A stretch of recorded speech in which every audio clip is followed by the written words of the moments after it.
Welcome back to the shop today, everybody. Hope everybody had a happy New Year. It is New Year's Day. We're going to be working on our green Toyota back here behind us, our 1998 Toyota 4Runner. Now, what we are going to be doing is replacing the front sway bar links. I'll show you how to do it, and I'll show you why I'm replacing mine. Pretty interesting. So let's get right into it. Okay, so here's our front sway bar links. This is the front. Now, I do have front and rear, but we're only going to be doing the front today. There's a pretty big difference. The fronts on the third gens are quite a bit longer, as you could see there. So these are rears. We'll save these for another day. But these are the fronts. I did get these from 1A Auto. The fronts and rears, the whole set was only, I think, 69 bucks. So let's show you what tools you'll need to replace these, and let me show you why I'm replacing mine. Okay, these are some of the tools I think we're gonna need. Doesn't have to be a copper hammer, it can be any type of hammer you want. Might need some of these, some channel locks. I've got some 3/8 stuff over here. I have a 17 and an 18 millimeter. Same thing in 1/2 inch. And I just got out, you know, 2 different sizes. I have 3/8 stuff and 1/2 inch stuff, depending on how rusty it is or how hard it is to get off. So really not many tools needed. So let's get right over here and show you mine. So this is why I'm replacing mine. This is the link here.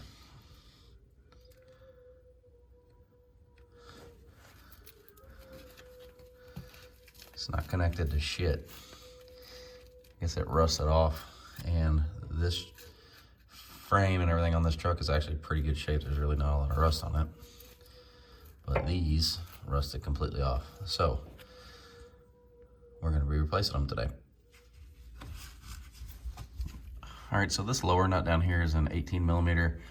I did say I had a 3/8 Milwaukee, but actually it's just a 1/4 Milwaukee with a 3/8 attachment. So let's see if it's get this off here.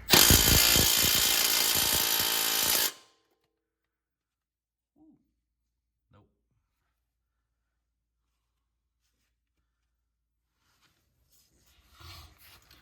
So I've been trying to get this nut off.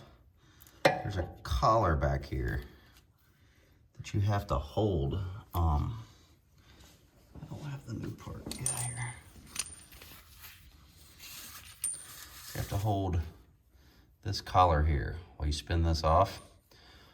The problem is I can't really grab this collar with anything. I tried vice grips, I tried channel locks, I tried all my tricks.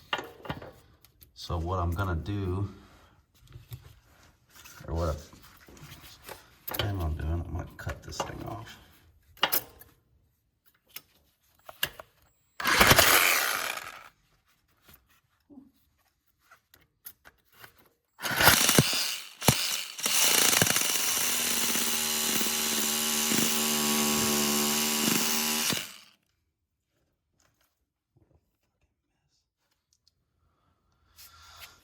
So I was having a ton of trouble with this, so I cut it off.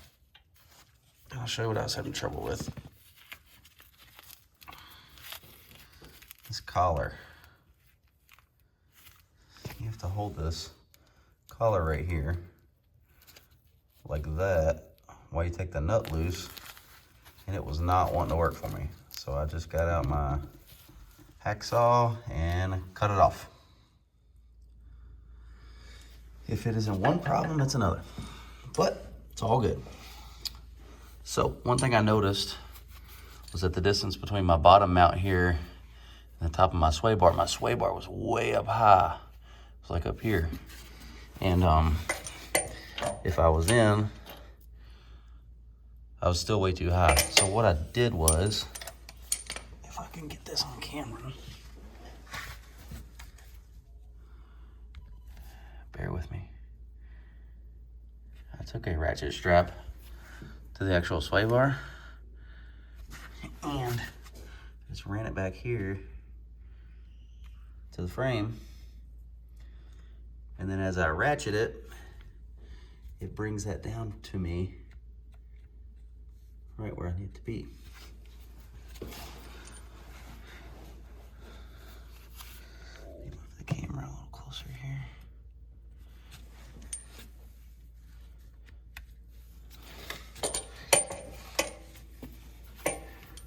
Sorry, I'm trying to videotape at the same time.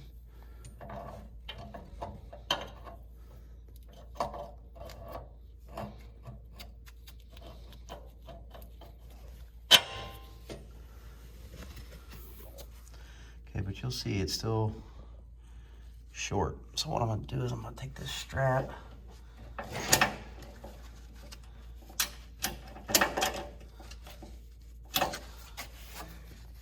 hope it's lined up right, which it's not.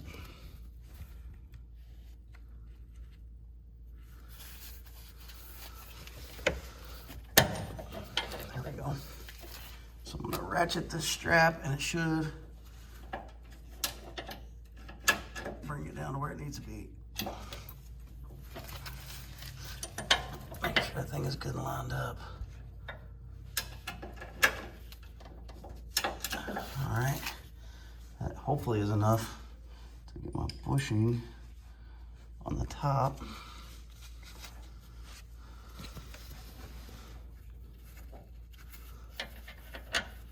It's not quite enough, so I need to do it a little bit more.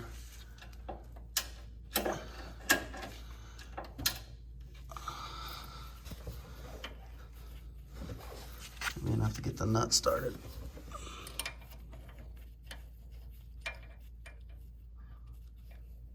And it is, so that's good. It's really kind of hard to see, but what I'll do is I'll go ahead and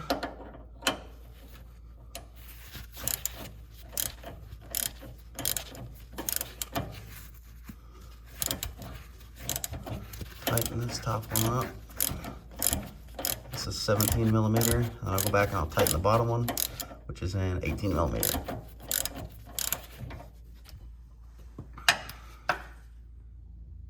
And then you'll go through and tighten the bottom one, which is 18 millimeter. And I've already got it pretty tight. I don't know the torque spec on it. I'll just get it good and snug.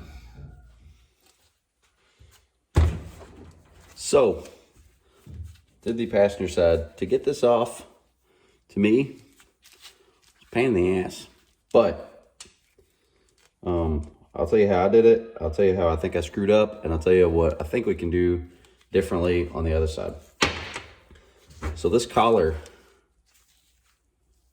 this little collar right here, you have to grab that. And I was trying to grab it with, you know, every plier combo I had just to, you know, pinch it and back the nut off the other side.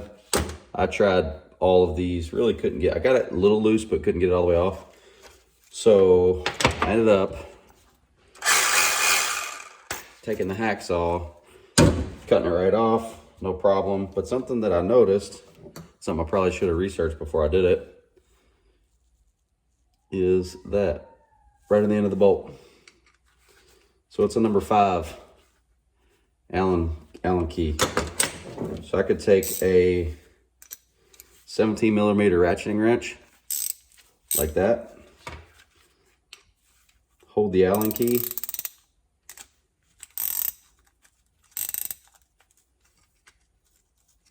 actually maybe it's not a number 5. Either way, I'll find out exactly what size it is. Maybe it's a number 6. But then that should hold that stud and be able to back that nut off. So let's try that on the other side. Okay, so this is the opposite side. Same theme, just rusted out at the top. Now this is our 17 millimeter factory bolt. Now what I'm gonna try to do differently is I'm gonna put this 17 millimeter ratcheting wrench on there. And this is a number 6. You see that there, number 6 Allen key. I'm going to put that in there. I'm actually gonna try to maybe tap it in with a hammer.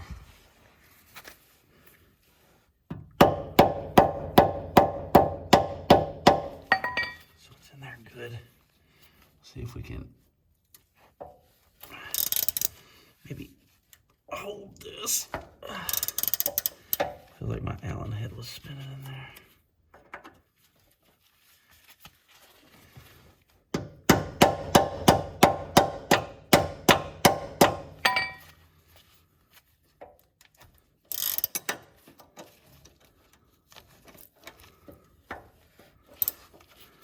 It just feels like that.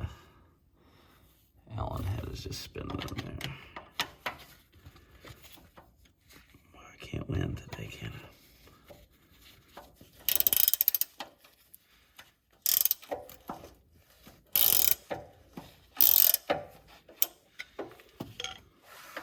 Awesome. I didn't really show what a completed one looks like, but it looks like completely installed. And the other side's on too. Yeah, can't really see it very well, but yeah, completed. Torque down at the top, torque down at the bottom. Good to go. So here are our 2 factory sway bar end links removed, and like I said, I had to cut those off. Total pain in the ass. Like the nut thing wouldn't work for me. You can see it's pretty much rounded out, so that didn't work. I'm sure it would work if it's brand new just fine. The new ones had these Allen heads in there too, so. But yeah, the factory ones were just rusty pieces of crap. Probably should have took, I don't know, 30 minutes or so to do both sides. It ended up taking me probably an hour and a half. All right, so that is it for the sway bar link for the front of the 3rd gen 4Runner. Process should be very similar or the same for all 3rd gen 4Runners. Process should probably be almost identical for 4th gens as well. Should be a relatively straightforward and easy process. Mine were rusted. I had to saw them off, as you guys saw, so hopefully you don't run into those problems. The Allen key in the end is definitely the way to go if your stuff isn't rusted out, but mine was. Fortunately for me, this has got a really good frame and all those other bits, but you know, some front end components are a little corroded from, you know, it's a 1998. So, all right, guys. Well, hopefully this helps someone out there. Hopefully you can learn from my mistakes. If you got to chop it off. Use a die grinder, cutting wheel, hacksaw, whatever you can. But it worked for me either end, and should have no issues. So if you guys have any questions, comments, let me know. We are getting real close to 600 subscribers. I think we're like 590, which is crazy. So 2021, hopefully it's going to be a good year. So, all right, guys, until next time, thanks for watching. I appreciate everybody. Happy New Year. Be careful, be safe, and take care.